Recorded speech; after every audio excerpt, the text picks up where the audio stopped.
I stream this to YouTube. Agent X will be unavailable tonight.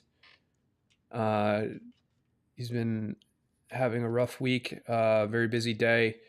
Me as well. So, anyways, the world is still falling apart, and I wanted to take today's brief show for any call-in listeners out there. So feel free to call in at any time, and we'll discuss what you want to talk about. So there's another meme I wanted to pull up here, but I wanted to kind of hit some of today's news. And there was an article that I was unable to get yesterday, which is from a few years ago. It's a Facebook AI article about sentient AI, and it talks about, and of course, we get a paywall. I'll try later. Two servers in this AI research lab at Facebook that created their own language.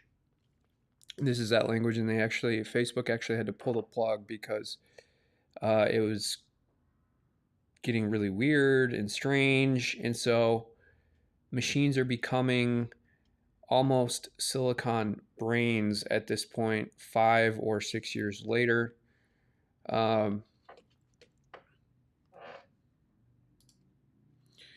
Madison Cawthorn has been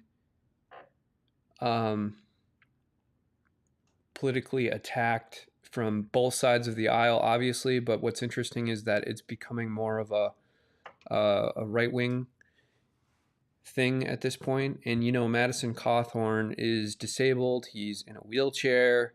And yet even the rhinos are coming after him. So what does that tell you? Well, he's telling the truth. He's exposing some of this corruption.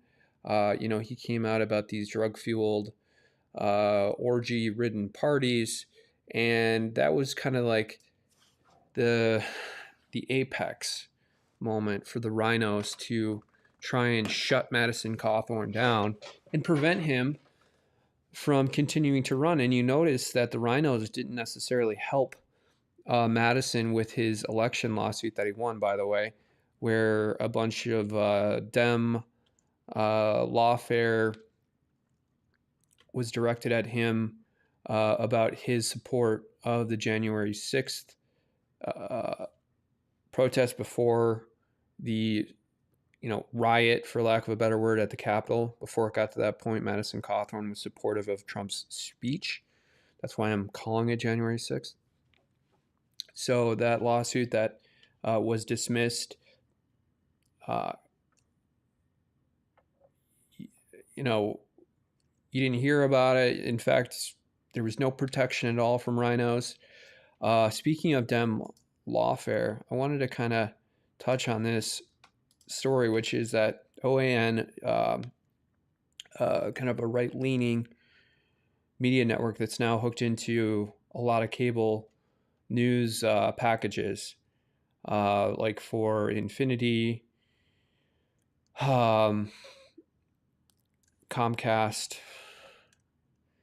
and all the other, like I have Comcast, that's what I'm assuming. So if I turn on the news, I can definitely find OAN if I search hard enough. But anyways, these huge media networks got caught up in these Dem Lawfare defamation suits. So very interesting that they wanted to settle this, probably just to get rid of the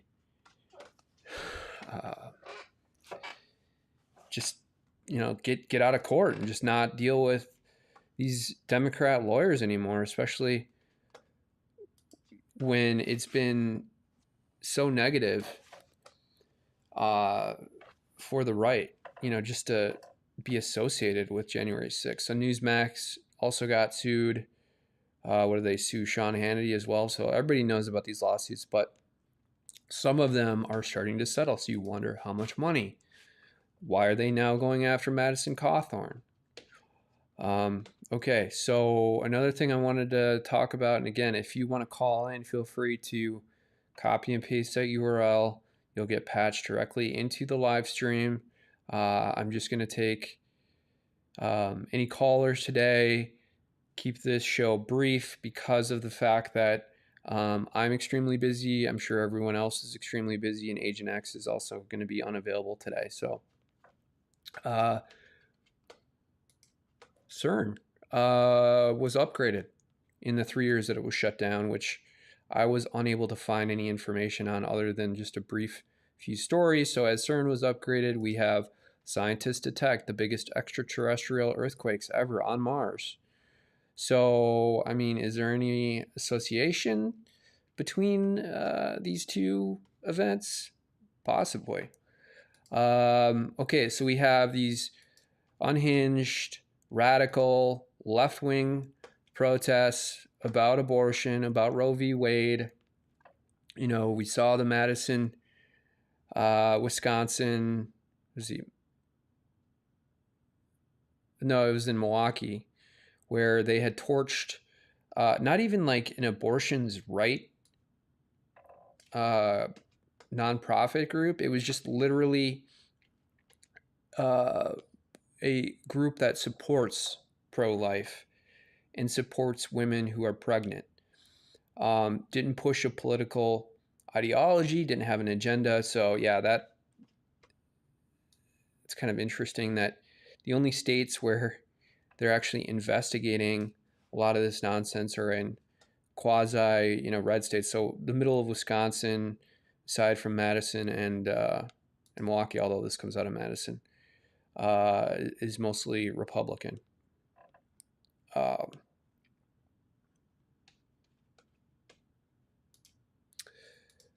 this is a funny meme. I was talking about this with Agent X. You know, when I was a kid, everything was somewhat normal, and now suddenly whiteness is a privilege. White men are to be attacked in every possible way. Um, and then we have this really sick stuff being taught. So yeah, the economy continues to fall apart. There's been no major repair. The crypto markets are completely messed up. Whether there's going to be a rebound is an entirely different matter.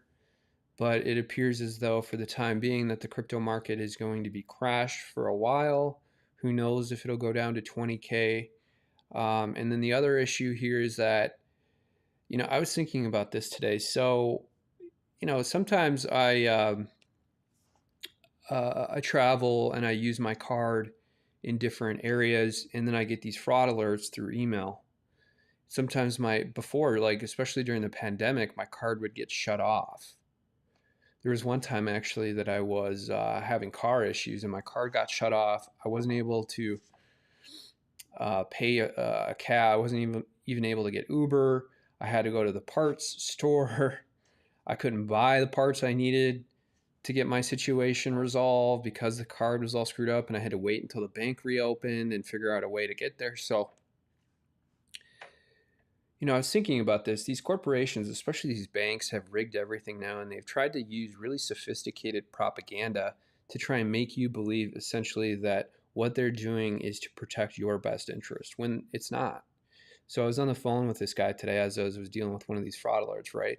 And the truth is that these programs, especially invented by financial payment processors, whether that's PayPal, although PayPal has been pretty much a centralized platform at this point, or American Express, you're dealing with a situation where they have now brainwashed large populations of people into believing that uh, they're protecting your account by stopping your card from being active, that you know you're not going to be on the hook for thousands of dollars of fees and everything else. And the other thing is, like, if you go to Walgreens and you're paying for something, everybody buys groceries or buys, incidentals, toothpaste, um,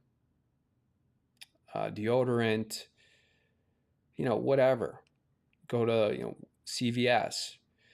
And you notice that those actual machines where you stick your card into, and now we have these chip readers, right? Or when you're getting gas, you stick your card in, it reads your chip. It used to be so easy. You used to swipe your card, boom, on your way. You know, now you have to put the chip in.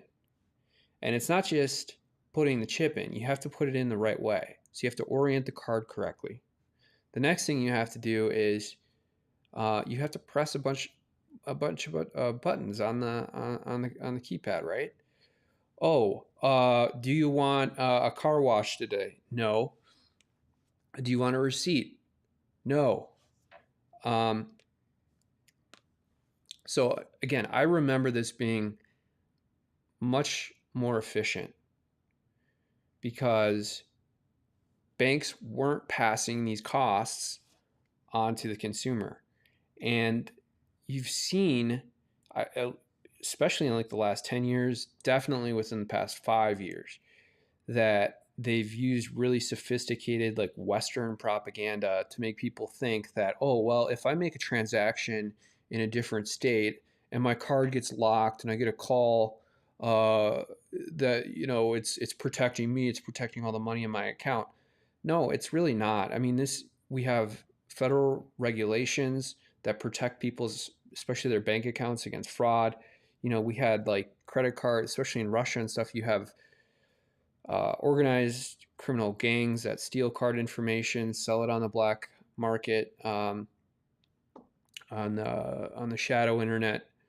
You know, where they sell this using Tor based connected encrypted channels and, you know, everything else.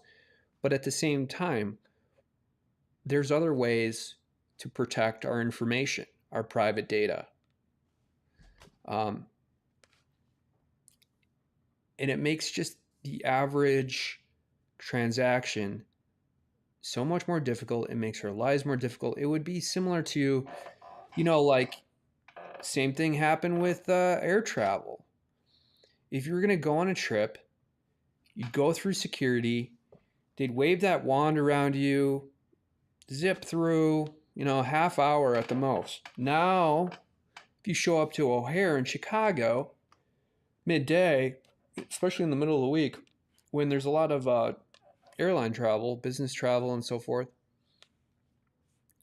you're waiting 3, 4, 5 hours in a line. You have to take everything out. You can't travel with, you know, liquids and everything. So they've made everything more difficult with airline travel as well. It's the same thing. The analogy is the same. And I think what that has been, especially as it relates to 9/11 and all the new security protocols that came out and kind of like making people exhausted just from everyday life and simple things, is that they've been prepping people for this sort of like economic exhaustion. The simplest thing, and especially the propaganda has gone through the roof in trying to convince people that it's their fault for having their accounts hacked by criminal gangs in, you know, Eastern Europe that are stealing financial information and selling it on the Tor-based internet, or you know, for them to find these loopholes in federal regulations when it's really ultimately the bank's fault. And they need to have better systems that don't restrict our liberty. Our liberty is not at issue here. It's the banks. It's the predator class. It's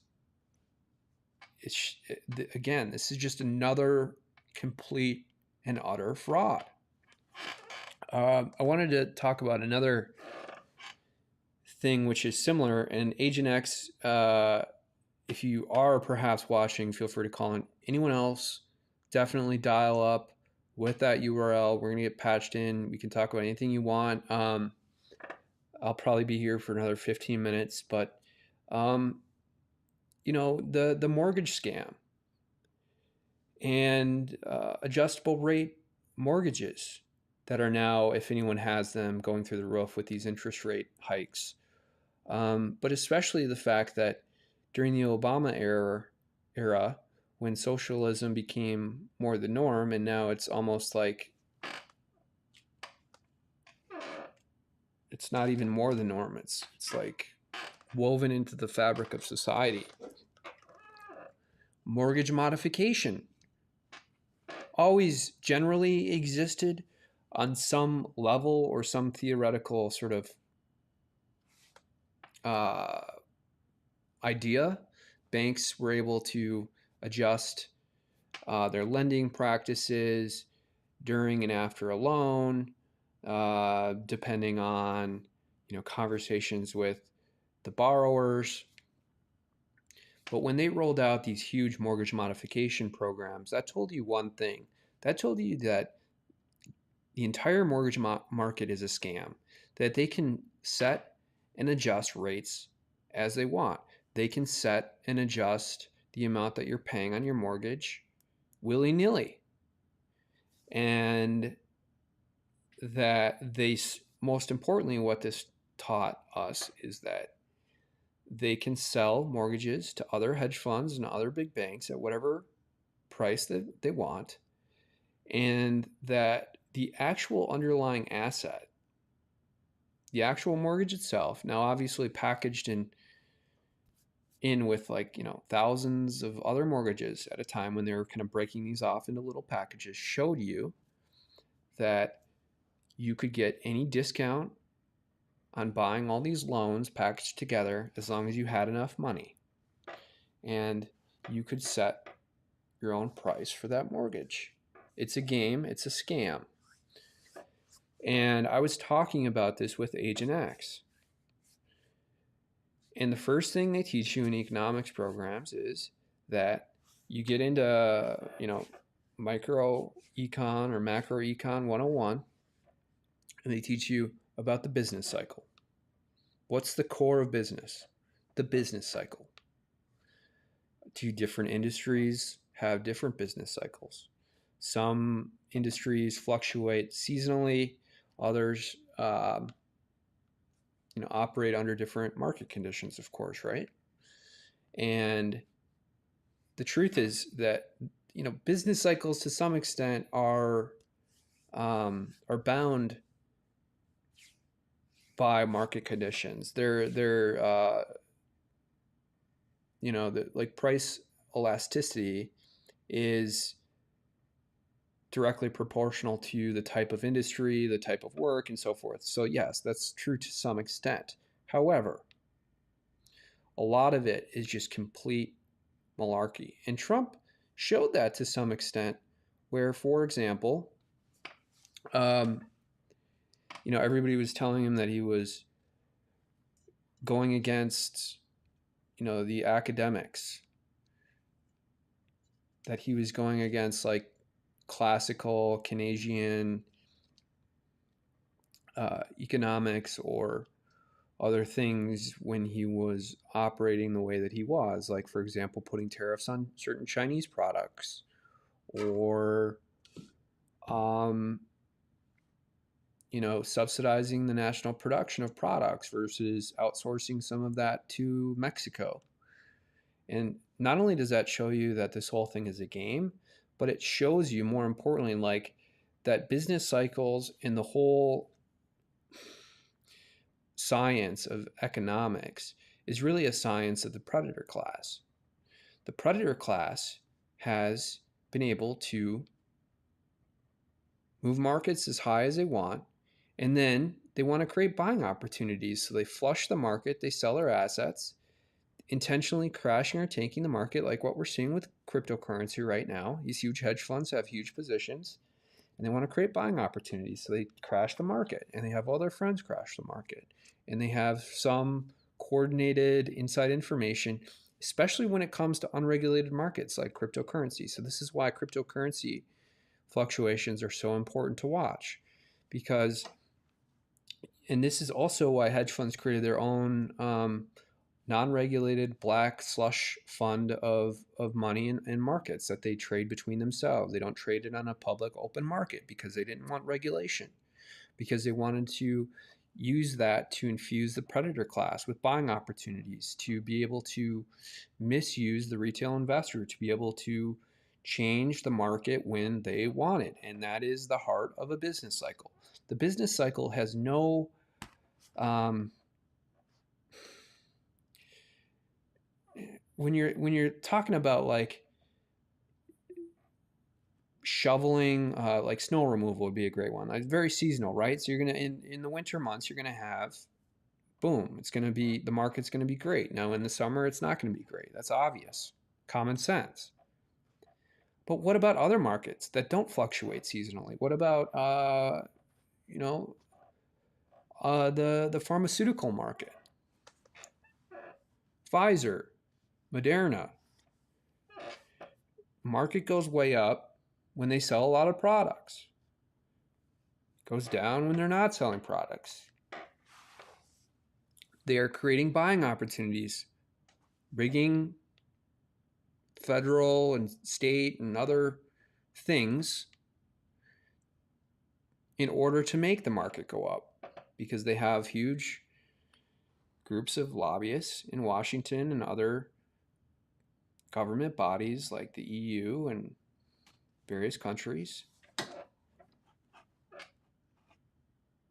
So the business cycle is the mathematical model for the predator class because they are creating artificial, like it's almost a simulation.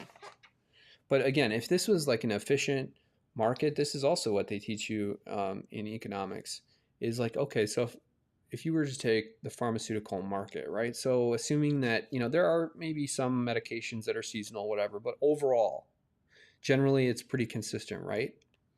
Every month should be about the same unless you have changes in the characteristics of the underlying population using medication.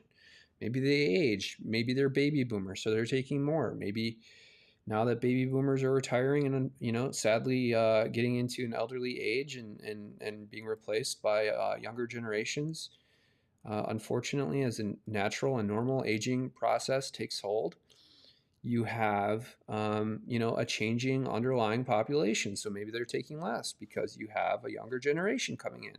They don't have to take the same kind of blood pressure or cholesterol medications. So,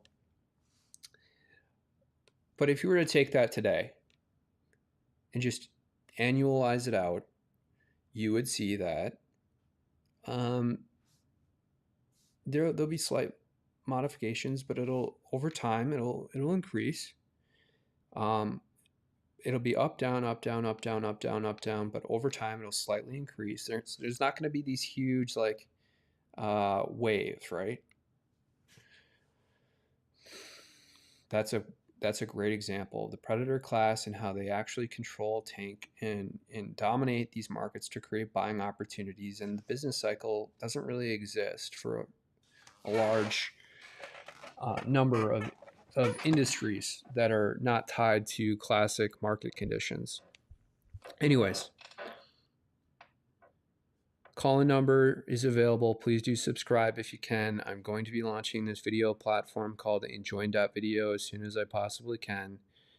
And so the other thing is that I wanted to set up tomorrow's stream. Oops.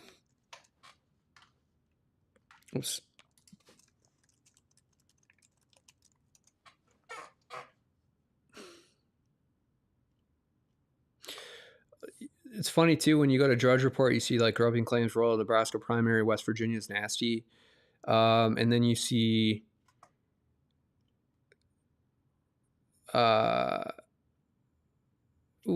Dawn of the Charles Regency. I missed this. This will be interesting, but that like literally the only thing they have to go after conservatives is like ridiculous and petty claims, groping claims. I mean, come on. Where you have, meanwhile, Supreme Court Dobbs protesters terrorizing the families of Supreme Court justices, sadly and unfortunately. It should never happen. It is outrageous, disgusting, and vile. And this bill that they passed through really quickly with the Senate security bill, I was also gaining a little bit more information about this. It was unanimous. Senate passes bill to boost security for Supreme Court. Unanimous. And then all of the protesters that are out causing all kinds of chaos, rioting, violating the law. I mean, essentially, they're interfering with a court case. They're all radical, unhinged, left-wing nuts. But yet, the Senate passed this with a bipartisan, unanimous tally. Unanimous. So what does that sort of codified meaning tell us? Well, that tells us that the liberals in Congress know exactly what they're doing. They know that these radicals on the left are nuts, and that they're dangerous, and that it's completely biased. And then we had Elon Musk also coming out and saying that Twitter is mostly biased, and you can see that he's kind of trying to minimize. Pull that up really quickly.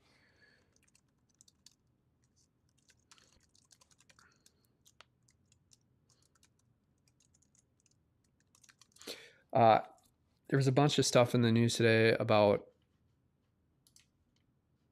Elon Musk saying that, once he has control over Twitter, that he would reinstate Trump's account, and that he would very sparingly issue permanent bans, or in his words, quote, perma bans. And the only perma bans that he would issue as a company would be related to like spam or bot accounts, or accounts that engage in fraud or theft of data and so forth. So going back to a classical permanent ban model. And he said that alternatively, he would issue potentially temporary suspensions for certain accounts that may get caught up in this whole thing, and tie it as much as possible to classic state laws regarding speech. Yeah, but anyway, so obviously Elon Musk came out and admitted that Twitter had a liberal bias. And what's interesting is he tried to minimize this as much as possible. So he was like, yeah, well, the average Twitter employee lives in San Francisco, so they may think that this is moderate and normal, and that's fine. So he was really trying to walk the line, straddling the fence, when he was making these comments. Yeah. All right. DARPA funded Elon Musk, who's creating a Neuralink, who is trying to essentially make himself out to be kind of a savior, when he's and this is funny too, because he just got into a Twitter argument with the Russians again over Starlink, because the Russians found a bunch of Starlink terminals in Mariupol for the Azov and Ukrainian Marines down there fighting the Russians, and the Russians accused Elon Musk of being a patsy for the West and essentially funding the military, the Ukrainian military response over there, giving them, direct access to Starlink portals or terminals. And he's funding, which is funny too, because you don't hear that much about Neuralink. You're hearing everything about Starlink. And again, you also don't hear that much about the Boring Company, and that's been a huge thing as well. So, yeah. All right. I'm going to leave the line open here for another 2 minutes. Feel free to call in if you have anything in passing. Agent X, if you're out there, hope you call in tomorrow. We'll discuss especially these OAN lawsuits, the Democratic Lawfare.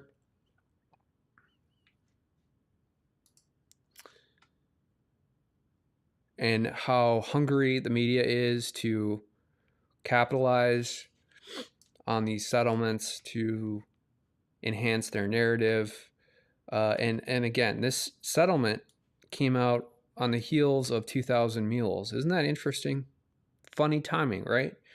They're trying to basically make, they're trying to undermine the narrative of 2,000 Mules, obviously, by promoting these settlements, a day or 2 days after everybody watches 2,000 Mules. But they're trying to play off of it and almost try and turn it into a controlled opposition situation, where then, because they have control over the court system and so forth, and all the lawfare that they're getting away with, that they can then say, there's no evidence of voter fraud, right? No widespread voter fraud. Well, we settled the lawsuit. So again, these lawsuits did not address the substance. They didn't address the merits of the defense of OAM. So you can't say that. A settlement, you really can't say anything. Plus, they probably gagged OAN, executives from OAN, anybody else associated, including maybe if they did name as a defendant any of the reporters or anchors who talked about some of this stuff on air. So they probably gagged them in the settlements. They agreed never to talk about this again. And this is another way for Dems to use lawfare to prevent the right-wing cable news,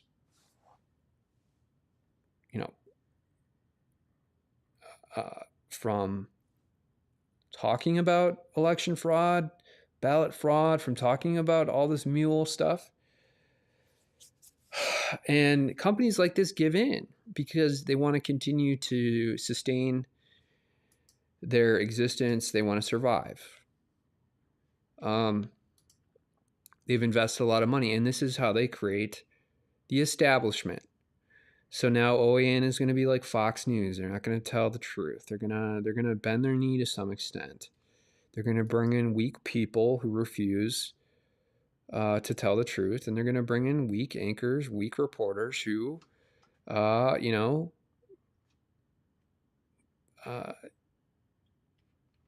give in. They give in. So whoever is defending OAN from these lawsuits, not to get sued for defamation myself, but if I were a lawyer in this situation, take it to the limit. You got to take it to the limit. If you're defending a right wing like OAN or Newsmax, you got to take it to the limit. Take it all the way through, just like Alex Jones is doing. Take it all the way through. Take it all the way through. Let them shut you down. Let them do it. It's actually probably more costly in terms of emotional capital and financial capital to let them shut you down anyways. For them, not you. Okay, so that's my 2 cents on the timing, the reasoning, the impetus. So, Agent X, if you do watch this, see there's bike ads here. So maybe I've been biking. Yahoo, by the way, is, it used to be, so funny, this happened. This news article is published on Yahoo. Speaking of lawfare and bending their knee, so Yahoo bent their knee many years ago, right? They used to be, not a great search engine, but they were one of the internet pioneers of search. They were like RCA, as RCA relates to television sets back in the 50s and the 40s. Even the 60s, RCA produced a lot of TVs. You don't see RCA TVs really that much anymore. They probably sold it. You saw a few maybe like 15 years ago. That's what Yahoo is. Yahoo pioneered search. They pioneered internet content. And they've bent their knee. They've sold their search. They've destroyed their platform. And now they've turned into some crappy news organization that sells Google ads. They could have created their own ad network. Instead, they probably did at some point, but it was struggling. And they're pushing a narrative. And actually, you do have like renowned technical architects who I think either used to work at Yahoo up until a few years ago or still work there. And they're, like the invention of JSON essentially happened at Yahoo. A lot of pioneering programming tactics in JavaScript happened at Yahoo. But now they've turned into a content management system to produce crappy news articles that aren't even styled very well. Anyways, I'm on a rant here about this. So I guess the irony there is that because Yahoo didn't protect its interests, just in the same way that OAN is doing here, they're not essentially completely protecting their interests. They're not telling the truth. They're not taking it to the limit. They're going to get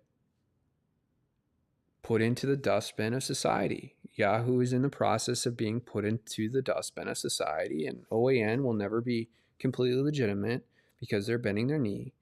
And more importantly, they're becoming part of the establishment by settling and becoming co-conspirators in the lack of truth coming out of mainstream news networks. So this is how they turn. This is how they flip. This is how establishment happens. They turn, they flip companies like this. And it's disgusting. It's pathetic. So, Elon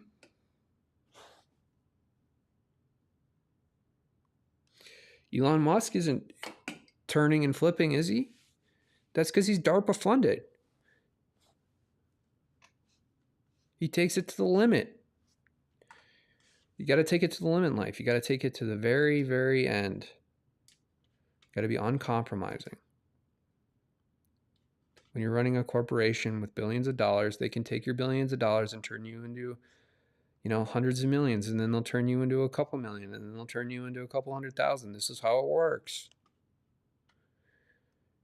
You didn't see Steve Jobs bending his knee, right? You didn't see,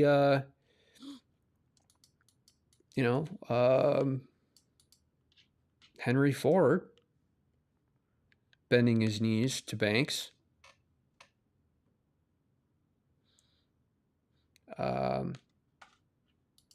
He was filing lawsuits himself. He was going on the offensive. I think, if I remember correctly, that's exactly how he got the patent to produce vehicles in the first place, is he took a lawsuit to the very limit. He thought he was going to lose. He won because there was a patent on cars. And he won the patent lawsuit. So it wasn't, a copyright or a patented invention. So it's not copyright, but it wasn't a patented invention. And he was able to produce his own version of the car. And then he pioneered some of these factory processes. So he did two things there up until the very end. He didn't even want to change the Model T. His son wanted to change the Model T and make it more, modern and bend his knee a little bit. But you gotta take it to the limit. You can't just allow this lawfare to shut you down. So yeah, no one's gonna respect OAN after this. Promise you. I'll check in 5 years on this, and OAN will probably be shut down at that point. In part because they're bending their knee to this. Whereas like people who went straight through, like Alex Jones or InfoWars, or there's not that many left anymore that take it to the limit. There's very few because they get scared. Who knows? For all you know, God will allow, for lack of a better, theory, allow Alex Jones to continue going forward. And Alex Jones is never going to stop talking, even if they take InfoWars, which, for all we know, because he is doing this, he will go on and survive all these rigged, corrupt, democratic lawfare judgments that they're getting on him without any access to the court system. It's just outrageous. And so the other thing you're seeing now too is that access to the court system is being shut off for large right-wing organizations It's been shut off for just the average citizen for many years now. And again, it's only open to the predator class. All right, I'm going to shut this down. I'll be back here tomorrow at 10 o'clock Eastern, 9 o'clock Central. Feel free to call in. I would really appreciate it if you subscribe to the channel and like the video. See ya. Bye.